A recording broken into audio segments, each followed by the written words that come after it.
Revenue చరిత్రలో భూభారతి ఓ మైలురాయిగా మారనుందని వీఆర్ఓల రాష్ట్ర అధ్యక్షులు గరికి ఉపేంద్రరావు చెప్పారు. గత ప్రభుత్వ పాలనలో గ్రామ రెవెన్యూ వ్యవస్థ రద్దు కావడంతో 2.5 సంవత్సరాలుగా మానసిక వేదనతో ఉన్న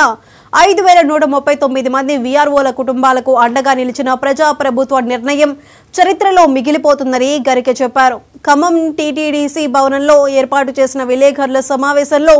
గరిక ఉపేంద్రరావు, రాష్ట్ర కమిటీ, జిల్లా కమిటీ సభ్యులు మాట్లాడారు. ప్రజా ప్రభుత్వానికి యావత్ వీఆర్ఓల కుటుంబాలు జీవితాంతం రుణపడి ఉంటాయని ఉపేంద్రరావు చెప్పారు.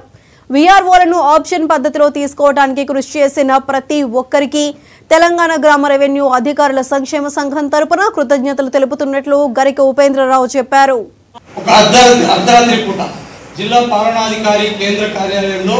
సమస్త హెచ్ఓడిని కూర్చోబెట్టుకొని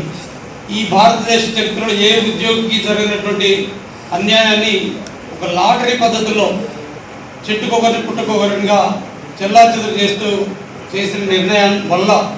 ఈ రాష్ట్రంలో ఉన్న 5139 మంది వీఆర్ఓల యొక్క సర్వీస్ రూల్స్ కానీ పే ప్రొటెక్షన్ కానీ గత 6 సంవత్సరాల నుంచి 26 సంవత్సరాలుగా చేసిన సర్వీస్ మొత్తం కూడా జీరో చేస్తూ, అంతేకాకుండా ఈ సమాజంలో తలెత్తుకొని తిరగలేక చాలా అవమానకరమైనటువంటి మాటలు మాట్లాడినటువంటి గత ముఖ్యమంత్రి గారు మమ్మల్ని గౌరవ ముఖ్యమంత్రి గారి దృష్టికి, గౌరవ రెవెన్యూ మినిస్టర్ గారు పొంగులేటి శ్రీనివాస్ రెడ్డి గారి దృష్టికి, గౌరవ డిప్యూటీ సీఎం గారు మల్లు బట్టి విక్రమార్క గారి దృష్టికి, గౌరవ అగ్రికల్చర్ మినిస్టర్ గౌరవనీయులు తుమ్మల నాగేశ్వరరావు గారి దృష్టికి,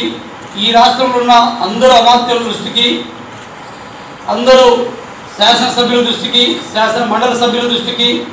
పార్లమెంట్ సభ్యుల దృష్టికి కూడా మా సమస్యలు, మాకు జరిగిన అన్యాయాన్ని సోదాహరణంగా వివరిస్తూ మెమోరాండాల రూపంలో కూడా ఇచ్చి,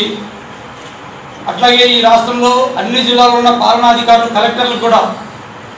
మా సమస్యలన్నింటినీ కూడా నివేదించడం మూలంగా ఈరోజు ప్రభుత్వం ఈ నిర్ణయం తీసుకోవడం కూడా ఒక కారణంగా మేము చెప్పుకోవచ్చు. ఒక అర్ధరాత్రి పూట జిల్లా